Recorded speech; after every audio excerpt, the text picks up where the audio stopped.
The vastness of space had always made the Galactic Empire feel invincible.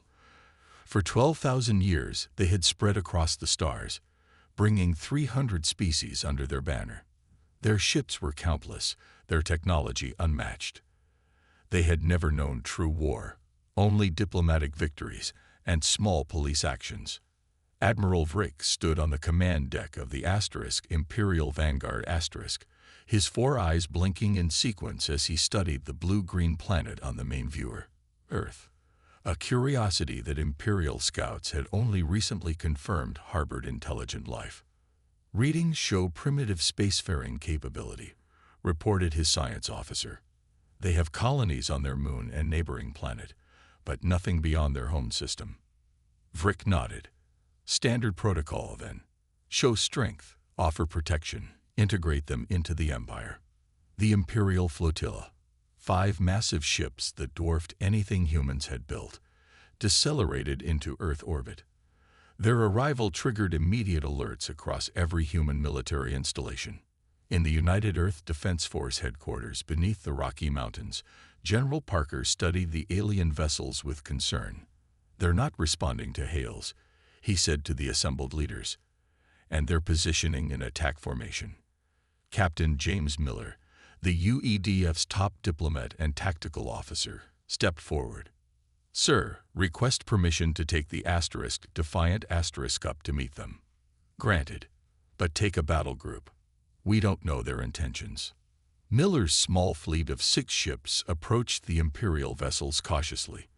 Though human ships were smaller, they bristled with weapons. Each had been built not for exploration, but for war. The comm system crackled to life. "Attention Earth vessels.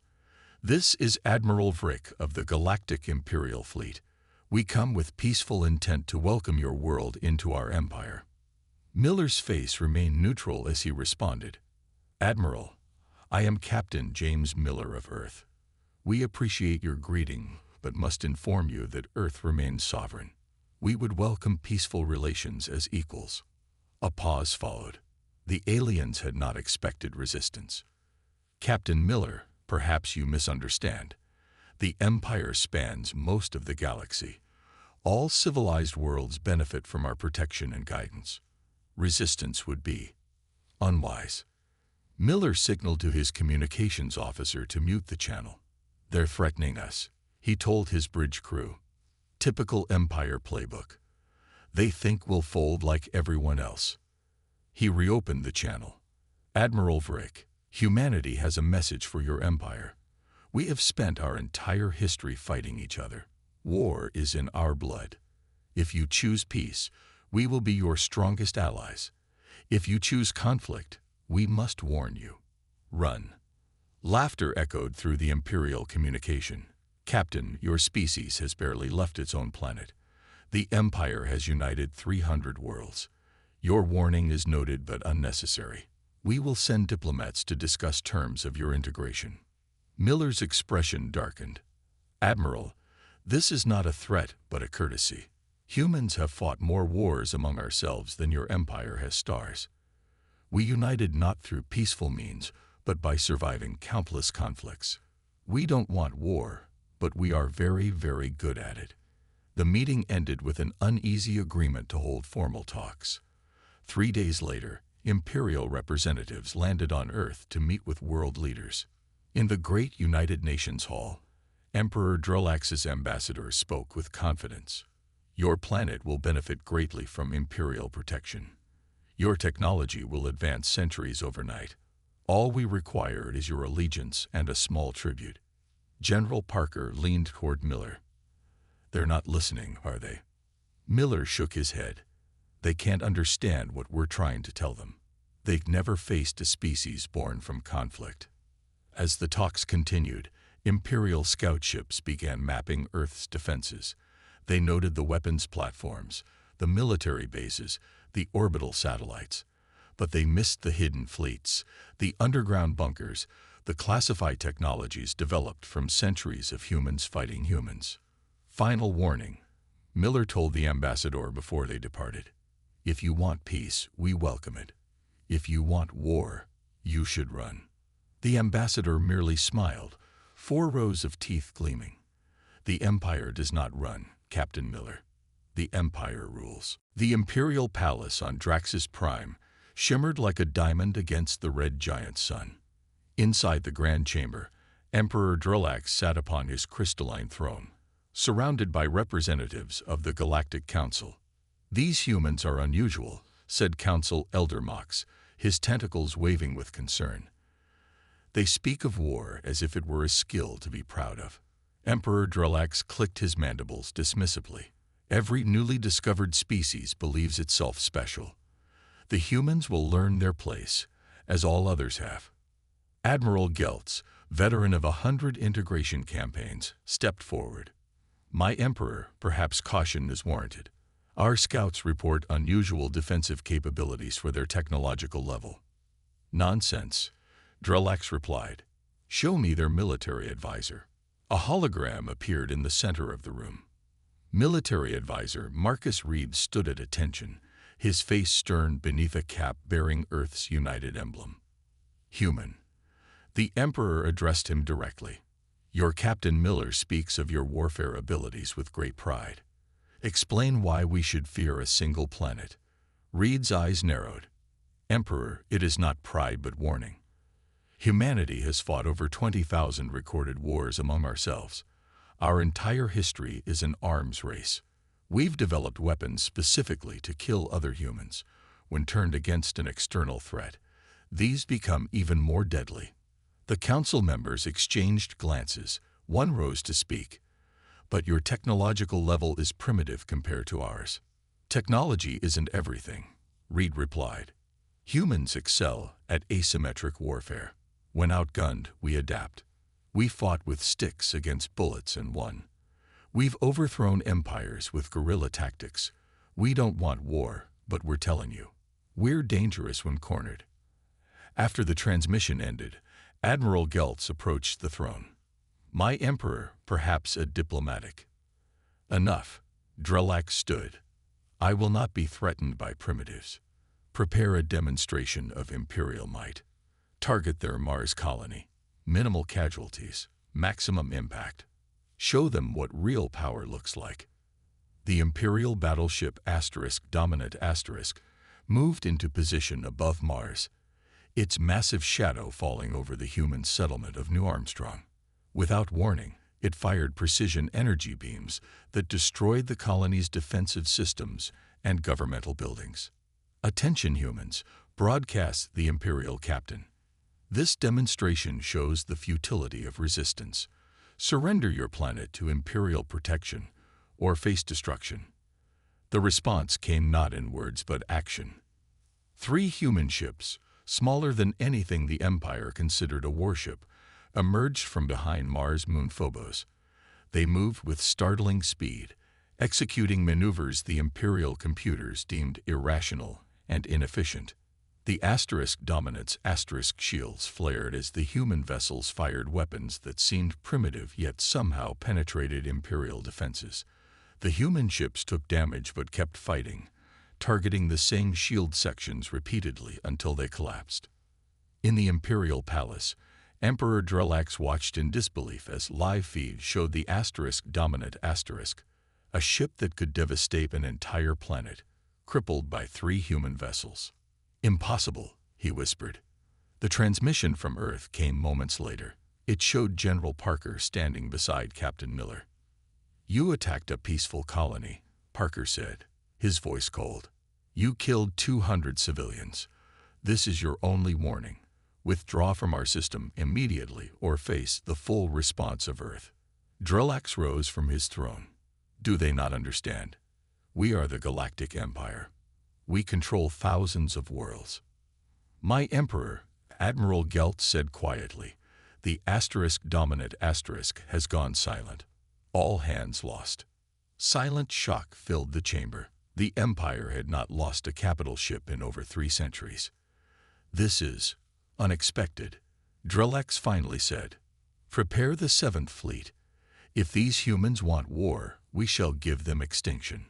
As the council dispersed, military advisor Reed's words echoed in Admiral Geltz's mind. "We don't want war. But we're telling you, we're dangerous when cornered.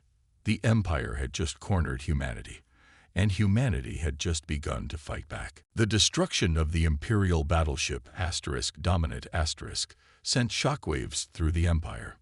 No species had ever destroyed an Imperial capital ship, let alone with such primitive technology. Emperor Drelax paced his war room, rage building with each step. "I want Earth reduced to ash," he snarled to his assembled generals. "Deploy the 7th Fleet, full combat protocol." Admiral Geltz cleared his throat. "My Emperor, perhaps we should reconsider. You question me." Drelax's eyes flashed dangerously. The humans killed 5,000 Imperial citizens. They must learn the price of defiance. Across the void of space, Earth prepared for war. The attack on Mars had united humanity like nothing before. Old enemies became allies. Secret weapons emerged from hidden bunkers. Shipyards worked around the clock. In the command center beneath Geneva, Admiral Alex Thompson stood before the world's military leaders. Her weathered face showed no fear, only determination. "The 7th Imperial Fleet has entered our solar system," she announced. 120 warships against our 40. By all conventional metrics, we cannot win. The room fell silent. Fortunately, she continued with a slight smile, humans have never fought conventionally. Thompson activated a holographic display. "For 60 years, we've prepared for alien contact. We hoped for peace but planned for war." The display showed a series of orbital platforms previously disguised as communication satellites. "Project Thunderbolt," she explained. "Kinetic energy weapons that can accelerate metal rods to 1/3 light speed. No shields in the Empire can stop them." General Briggs from the United States nodded. "And Project Phoenix." "Ready to deploy," Thompson replied. "The EMP warheads should disable their electronics without killing their crews."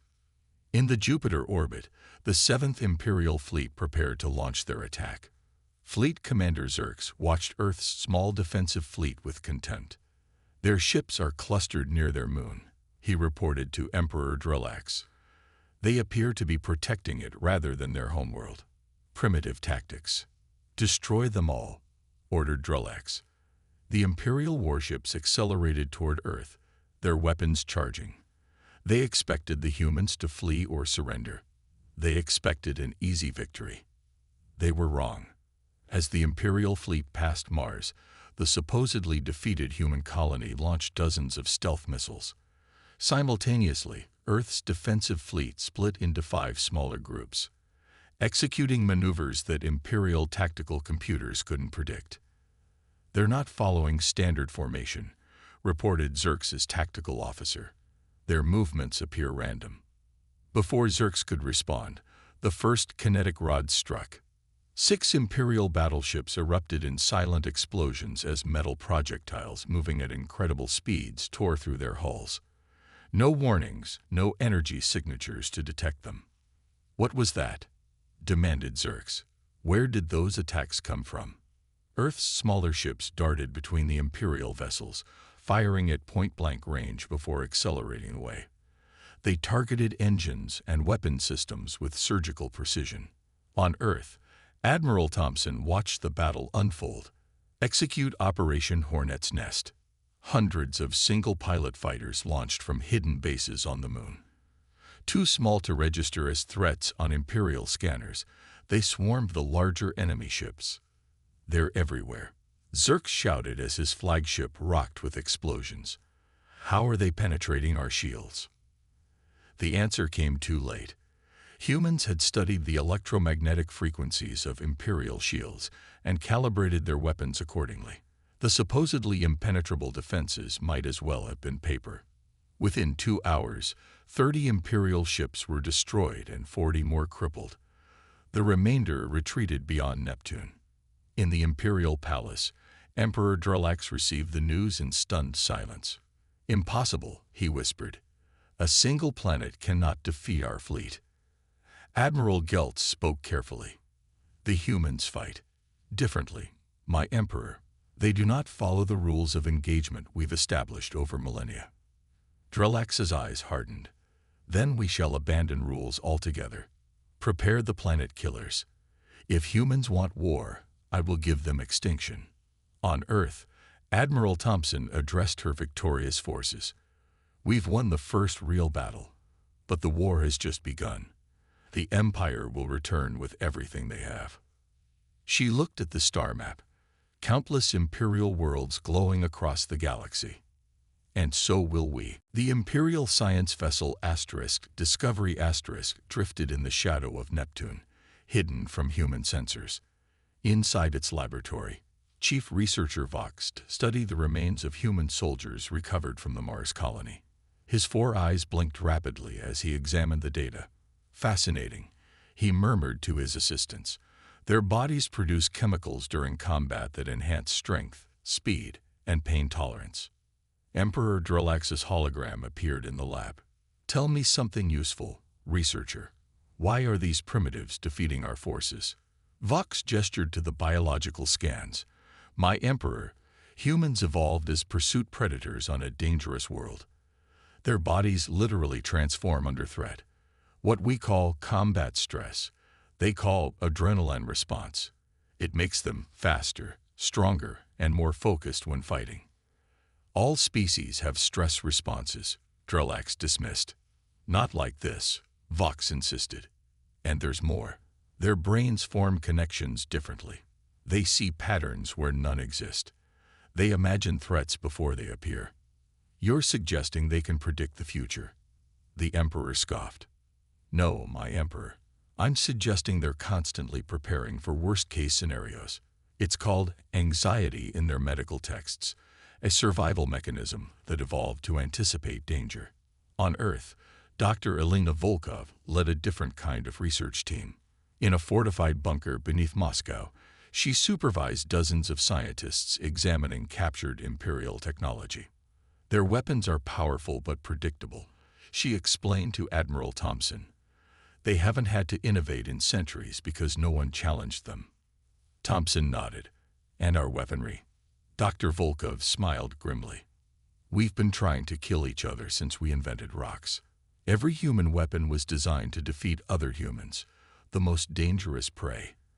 Against aliens who've never experienced true war, our weapons are devastating.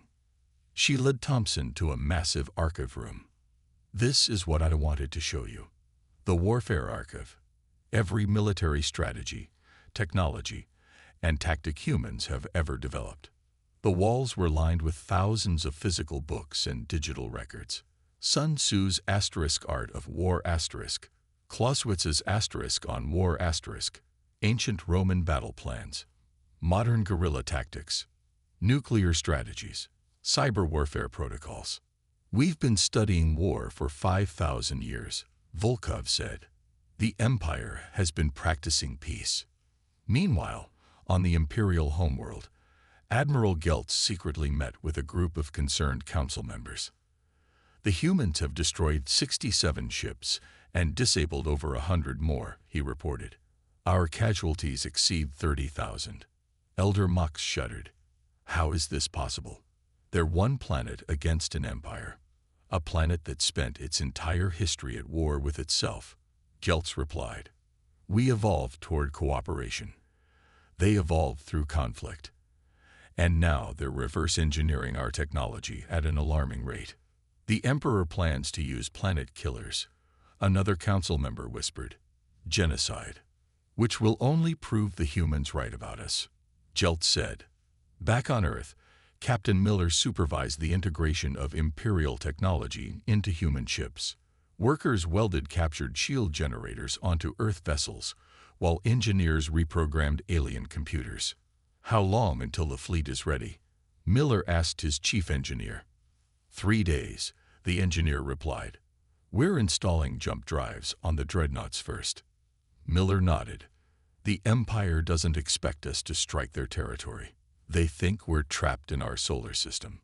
In orbit above Earth, thousands of ships prepared for humanity's first interstellar offensive. Some were converted civilian vessels, others purpose-built warships. All carried weapons designed with one purpose: to defeat an enemy that had never known defeat. Admiral Thompson addressed the United Fleet from her flagship, the *Defiance*. For centuries, humans fought humans. We became experts at killing each other. Today, we use that terrible knowledge to protect our species. She paused, looking at the stars where enemy fleets gathered. The Empire still doesn't understand what they've awakened. They see one planet. They should be counting the billions of warriors who call it home. In his palace, Emperor Drelax ordered the planet killers deployed, unaware that humanity was about to bring war to his doorstep. The Grand Council chamber on Draxus Prime had never been so chaotic. Representatives from 300 worlds shouted over each other as Emperor Drelax struggled to maintain order. Silence, he finally roared, his voice amplified through the chamber. The humans have attacked 3 imperial worlds. This is no longer about integrating one primitive planet. This is about the survival of our empire. Elder Mox rose slowly, his ancient body trembling not from age, but from fear. My emperor, perhaps we should consider the path of peace. The humans have sent messages offering to end hostilities if we recognize their sovereignty. Peace. Drelax spat the word. They destroyed the 7th Fleet. They've invaded Proxima Colony. Admiral Gelt stepped forward, his military decorations gleaming in the chamber's light. My emperor, I must report that our forces at Proxima surrendered without fighting. The humans demonstrated their weapons, then offered terms. Cowardice. Drelax slammed his fist on the throne. No, my emperor, Gelt said quietly. Wisdom. The human commander, General Pierce, showed our forces what their weapons could do by destroying an uninhabited moon. Then he offered mercy. The chamber erupted again. Half the council members supported immediate peace negotiations. The other half demanded total war. The empire that had known only unity for 12,000 years was fracturing. On the front lines, General Thomas Pierce led the human offensive from his flagship Vindicator *. A veteran of Earth's last global conflict, he understood battle in ways the Empire never could. Imperial battle group detected near Sector 7, reported his tactical officer. Pierce studied the holographic display. 20 Imperial ships moving in perfect formation. Predictable, orderly, and vulnerable. Classic flanking maneuver, Pierce ordered.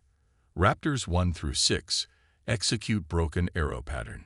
6 human ships broke formation, their movements appearing random and chaotic to Imperial sensors. In reality, they were executing a centuries-old tactic designed to confuse enemies who expected conventional approaches. The Imperial commander, following standard doctrine, concentrated fire on the largest human vessels. This left his flanks exposed to the smaller ships that suddenly accelerated to attack speed. They never adapt, Pierce observed as the Imperial ships exploded one by one. 12,000 years of peace made them forget how to fight a war. Back on Draxus Prime, a faction of the Council approached Admiral Geltz in secret. The Emperor has lost his reason, said Council member Trix. He plans to commit 70% of our remaining forces to a direct assault on Earth. Geltz's expression remained neutral. What would you have me do? Speak to the humans. Learn their terms. Treason, Geltz whispered.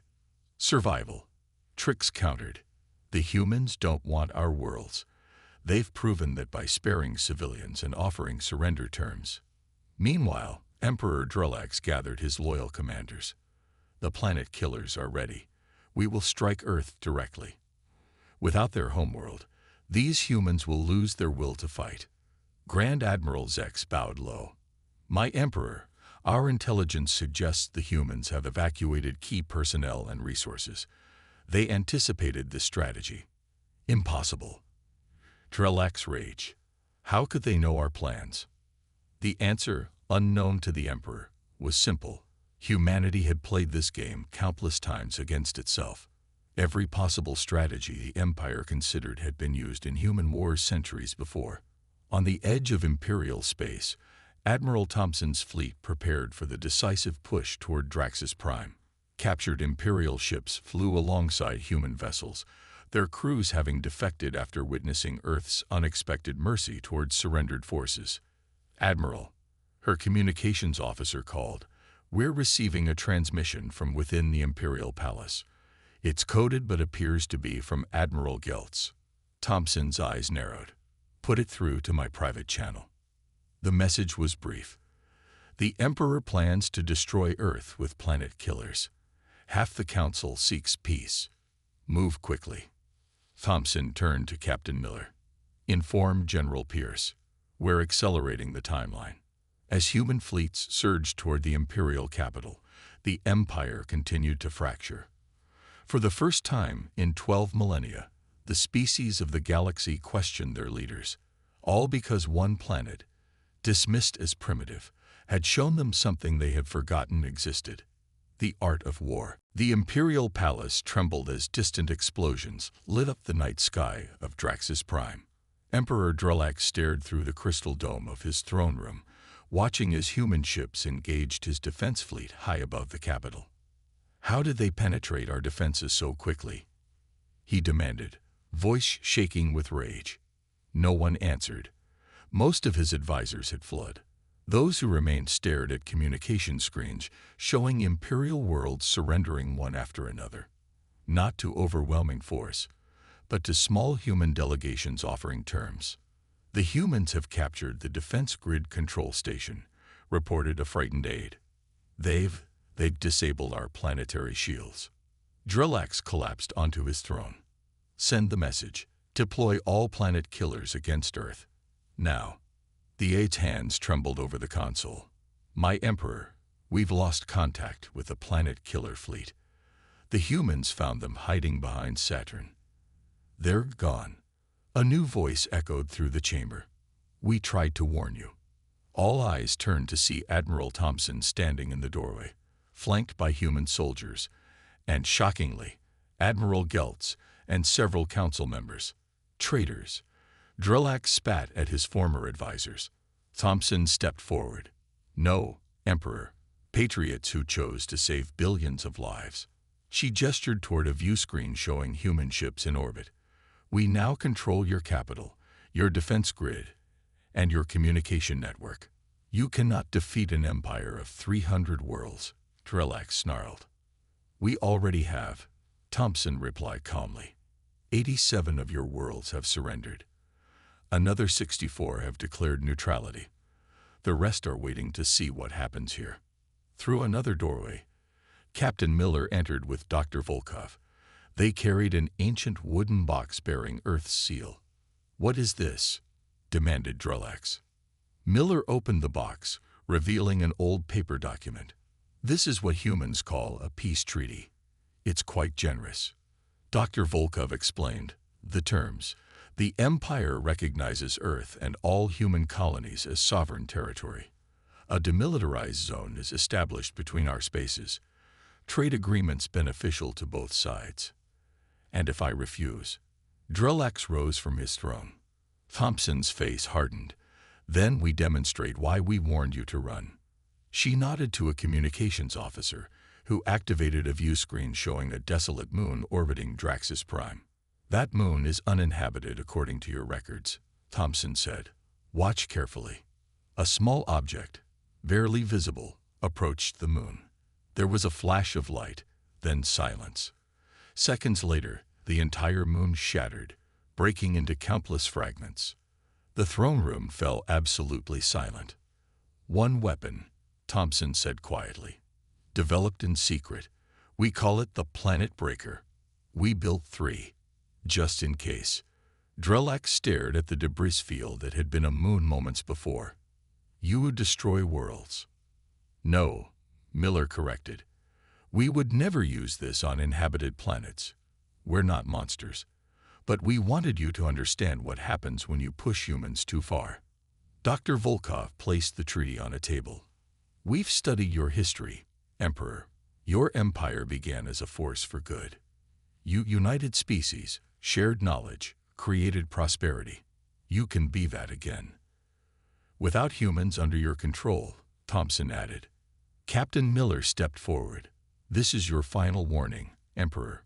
Not run, But choose peace or destruction, not of your people, but of everything you've built over 12,000 years.